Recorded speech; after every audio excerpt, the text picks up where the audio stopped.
Welcome to Career and Leadership Real Talk, the no-nonsense guide for ambitious managers who want to have more impact and progress their career.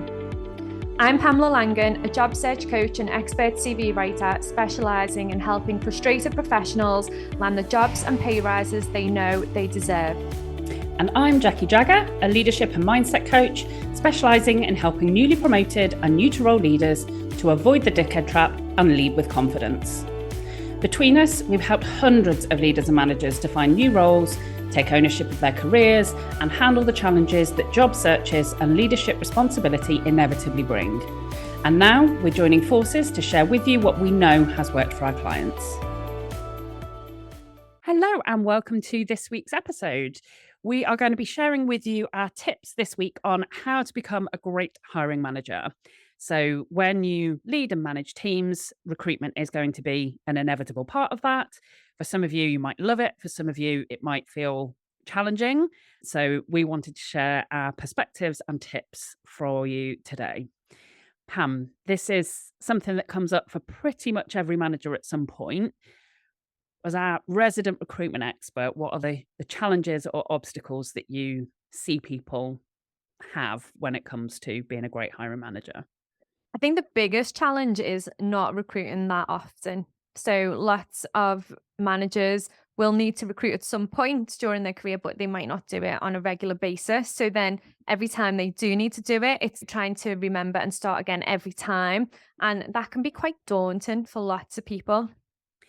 And I feel like people sometimes don't necessarily know how to handle it to the best because they've not experienced that many recruitment processes themselves. If you're on maybe your third or fourth job, if you're very good at what you do and you've performed well at interview, you might only have been at a handful of interviews yourself from a candidate perspective. So you've not necessarily experienced a great process as a candidate that you can emulate. And equally, you may not have taken that many people through a recruitment process or had anybody guide you through it. So, what's your kind of number one tip then for people that are in that situation that have got a vacancy on their team right now and want to make sure that they get the absolute best chance of a brilliant person coming into that role? I think if we go back, we could start at the interview and how you can be the best interviewer and get the best out of the candidates. But I think if we take it a step back and look at the salary and the ad and all of that kind of stuff. So being really upfront with what you put on the advert, what you actually want the job role to look like, and, how you want the company to come across as well within that ad, because that is also going to help attract the right candidate. If you get that ad right, you're going to attract the right people. And if you're also upfront with the salary and the benefits and anything else that you can put in there that really gives somebody a good overview of what you're expecting and what they get in return, then I think that is a good place to start to kick that process off in a really positive way. Completely agree with that. And this interestingly came up for a client of mine not long ago, where they're trying to recruit great talent and have found that challenging. And when we unpicked it, what they recognized was that the ad hadn't been that clear because they weren't that clear. They were kind of wanting to hedge their bets. And they were like, well, it could be somebody at this level who's got more development, but maybe would stay longer. Or it could be somebody who's a bit more senior at a higher salary. And so they tried to put an ad out to attract people from each pool. And actually, all that did was meant that they didn't get great candidates that had development still to do, but had loads about them.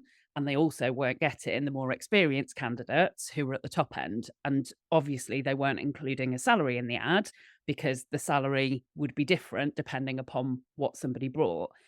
And I don't know what your experience is of this, Pam, but I know when I've worked with clients before and I've started including a salary where they didn't before, literally it's like turning on a tap. The number of applications and the caliber of applications that you get when you include a salary or salary range is off the charts compared to when you don't include that information.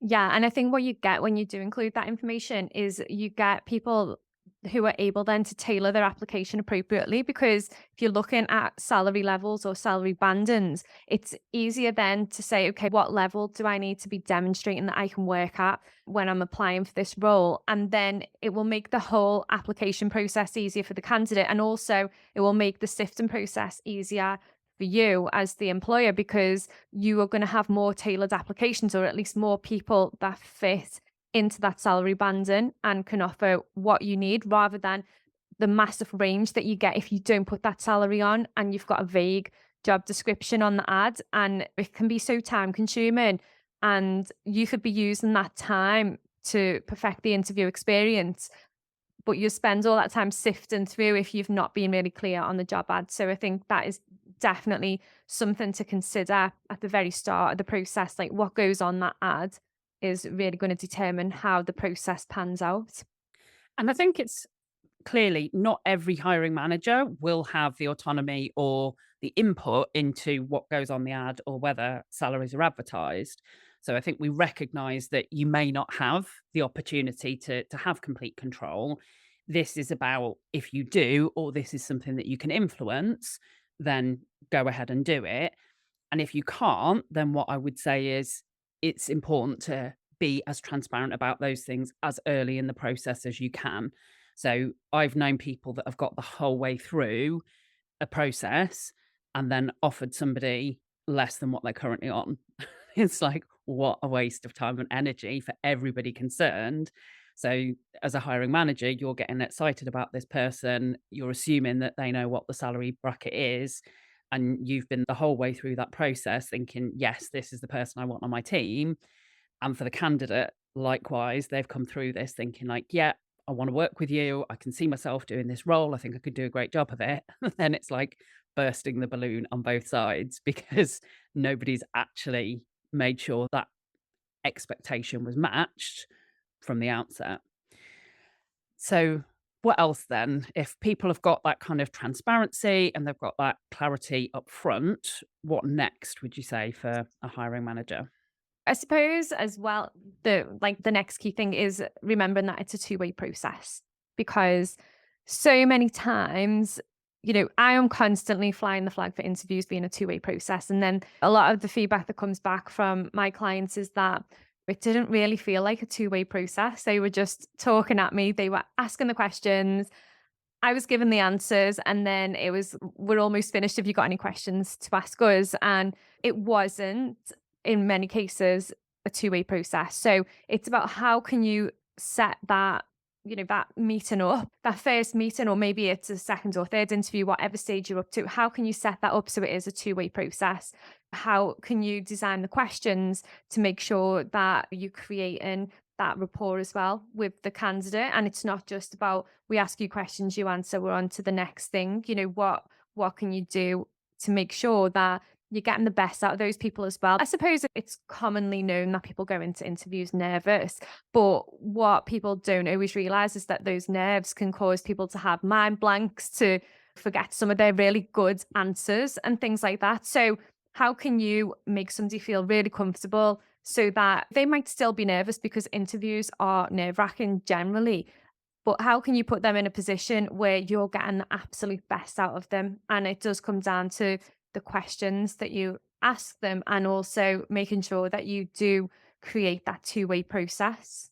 It's a real mindset thing, isn't it? I think if you've not been through many interviews yourself and they've the ones that you've been on the receiving end of have felt like you've got to jump through hoops, then it's easy to replicate that. And the reality is it doesn't get the best out of people, but it also doesn't leave candidates with a great impression because they feel, like you say, you get that feedback from your clients and they potentially go away feeling, I actually wouldn't want to work there anyway because they're really old school and they aren't welcoming and culture wise can make people doubt whether they even want to work there.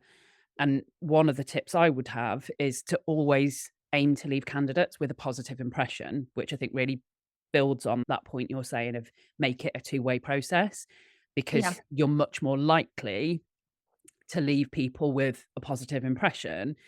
And I think when I talk about that throughout the process not just at interview. So like you were saying earlier, the process isn't just about interviews. And I think we will cover in a different episode, we'll go into much more depth on the interview element, because there is a lot of skill involved in being a great hiring manager at interview. But from a process perspective, things like being speedy with your feedback. When HR or a recruiter, whoever is sifting, hands you a pile of CVs or applications, be quick to give that feedback about who you're inviting, who you want to have a conversation with, and who you're declining their application. And take ownership for making sure that you do that. I've known far too many hiring managers, CVs are like a black hole, and it's like, you're busy. You really need this person on your team to help ease the pressure on you. And yet you're not prioritizing getting that feedback. And what that means is that you can lose good candidates through the process because they go somewhere else where the things were handled better, more quickly, where it was slicker. But also, it just leaves candidates with a really bad impression if they are waiting a week for any feedback on their application. If you then do want to invite them for interview and they are still available, it's just put a bit of a question mark or a sour taste before they've even got into the interview part of the process. Yeah, and one of my clients at the moment, the closing date for an application that she applied for was 3 weeks ago, and she's waited 3 weeks, and she was going through that process of, are they interested? Are they not? Do you think that they've declined me? And it was almost like maybe no news is good news. But like 3 weeks later, you're thinking you could have give us some indication as to whether or not you're going to progress with this. And then after all that wait, she then got an email to say your interview is going to be on Monday, which then today is Thursday when we're recording this. And she's got today, tomorrow, the weekend. But who wants to be prepping for an interview on the weekend when you're working a full time job? And now she's under immense pressure to perform in an interview. She's been waiting 3 weeks to find out if she'd secured the interview. And now she's got, 48 hours maybe to prepare for it. And it's a competency based interview and a presentation. So it's just also thinking around the process on the other side for the candidates, the decisions that you make in the process, how much pressure is that putting on the candidate? I'm not 100% sure that company will get the best out of that candidate because of the pressure she now feels under to perform. So it's just thinking through that process and how the candidate is going to feel. Now, sometimes, yeah, if you get the opportunity to move a pace, you want to just do it. You want to get people in, you want to interview them, you want to get that person in post as soon as possible. But it's also thinking about the opportunity to get the best person by giving them enough time to prepare and thinking what that process feels like for them on the other side. It's almost having empathy for the candidates, I suppose. Yeah, absolutely. And I think that's just one of the simplest things that can help people to become better hiring managers is to think about what is that process as a whole going to feel like for candidates. And if you are slow to give feedback, or you end up inviting people at really short notice because that's what fits with your diary and your calendar, and then when you do, it's, oh, now we really need to turn it on quickly. Like you say, putting pressure on people to do all of that preparation in such a short space of time and over a weekend, that doesn't feel good. And it's very easily avoided if you step into the shoes and think about that kind of candidate experience from end to end. And what you ideally want as a hiring manager is that from the moment somebody reads the job ad, they see it as their dream job, they apply, you get the best out of them the whole way through. It's very two-way. They understand where they are in the process. If there's a closing date, they know the closing date. If they haven't been successful, that they get a proper response to tell them that they've not been successful. So it's very simple things.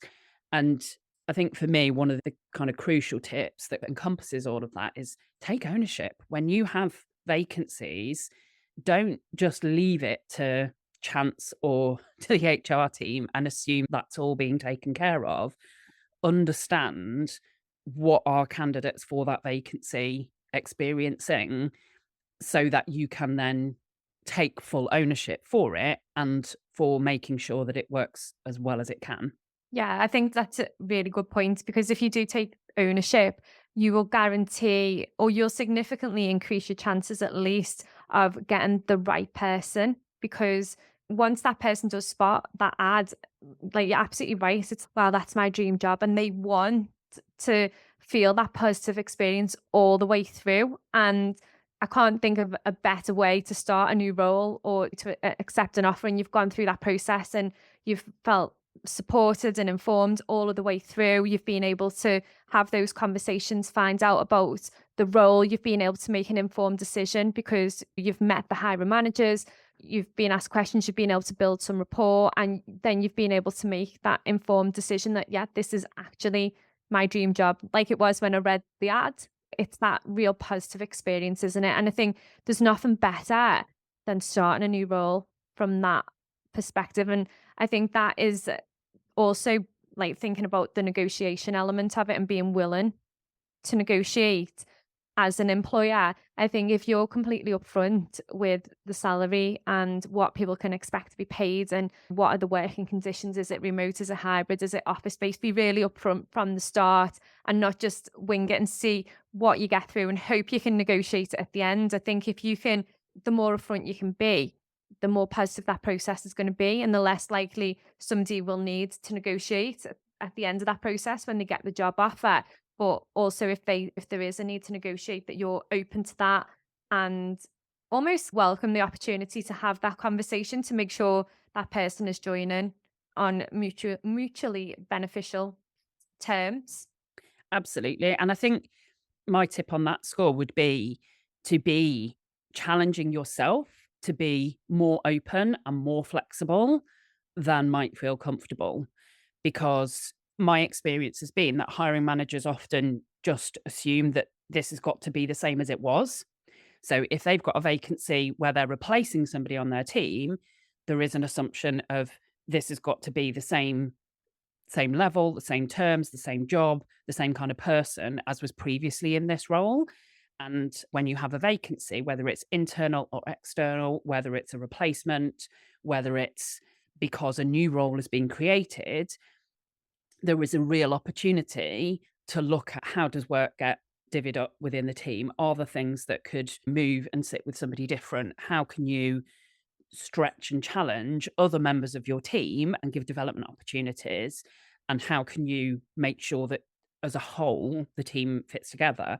And I think the more that you can challenge yourself, rethink how everything fits together. And I would include within that, think about things like part time. Could you have somebody who maybe is part time? Could you think about somebody who is hybrid or remote, where previously it's been more office based? Because what you do then is you maximize the talent pool that's available.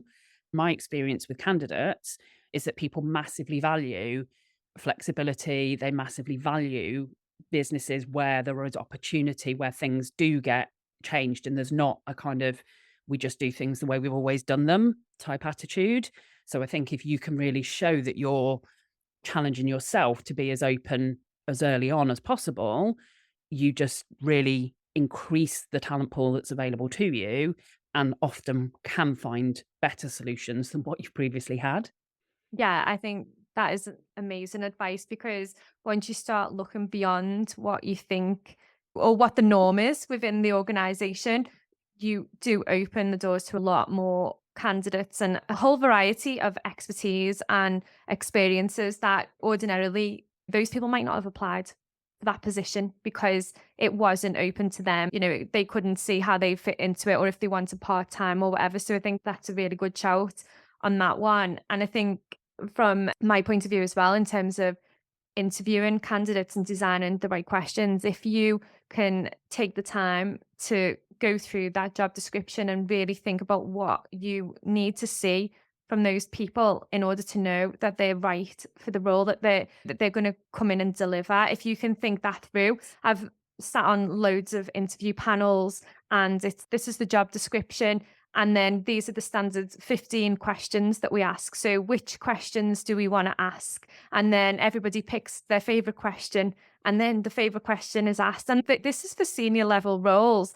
And it's, but what do you want to know from these people? So rather than like just going with the bog standard questions, I mean, in some companies, they might have questions that you have to ask, and you might need to get approval to ask different questions, but it's about giving yourself that time to check that out, find out, can I construct my own questions that is going to give me a better idea about what this candidate can bring to our organization, or to just get the most out of that answer.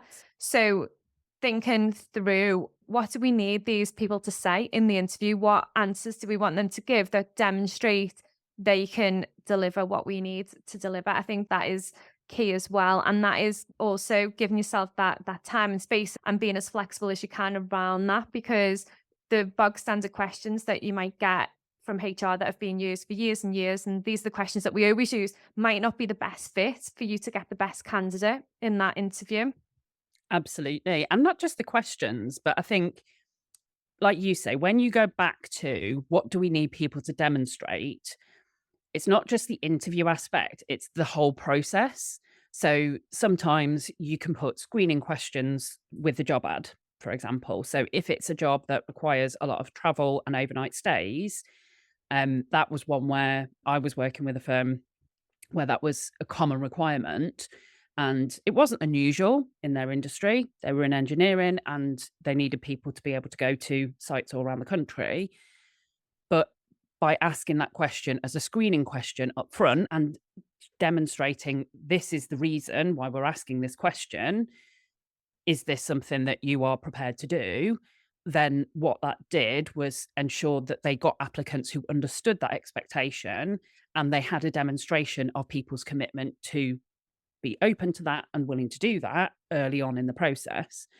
And I feel like there's screening, there's interview questions, there's also the beloved exercises and presentations during interviews, which, as a hiring manager, very often the question that I see asked is, okay, I've got somebody come in for interview for this role. Has anyone got an exercise or a presentation I could ask? What can I ask them to do? Yeah. It's not saying I need someone to demonstrate this. What can I ask them to do? It's saying I've got someone coming in for an interview and I want to set them a task or ask them to do a presentation. So, how can people get that bit right?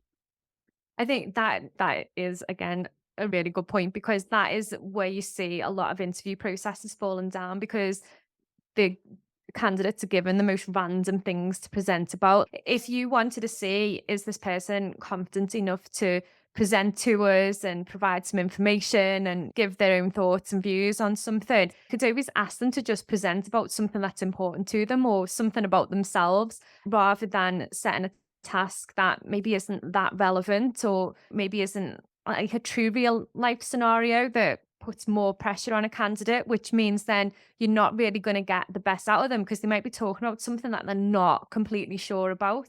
I think to avoid getting into that situation and to get the best out of people, it's to think about, what is the objective here? So if we're just given a presentation as a task because we feel like we need to fill some time, then do you really need to do that? And it's just asking yourself, like, is this really necessary? So what you need to think about is, what is the task what is it going to prove? What is it going to show? What do we need to see from this person or these people? How will we decide we've got the best candidate? And it is just thinking through, what is the objective? What do we want to see from them? Do we want to challenge them? Do we want to put them under pressure? Do we want to see how they react? There's loads of different things, loads of different objectives that you might have from doing those exercises, but I would like strongly advise not to just throw in exercises for the sake of doing that and prolonging the interview. I'd make sure that you had a clear focus on what you wanted to see and achieve from doing those, and it just makes it so much more meaningful, and you will get to see that side of the candidate that you really do need to see. And it does come down to that preparation. What do we want to get out of these people? What do we need to see?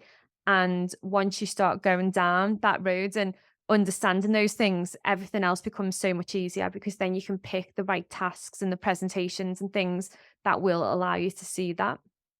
Absolutely. And I think it's also that element of being mindful if you are recruiting external candidates for a role of the context that they do and don't have, and how those exercises and processes can feel when you're asking them. So, one thing that I see quite a bit is where candidates are being asked to do a huge amount of preparation work and present, for example, their ideas on how to do XYZ. If you're in marketing, it might be asking people to come up with campaign ideas. If you're in operations, it might be about how to solve this problem. And when people don't have the internal context, it can take a huge amount of work for them to try and get to that point.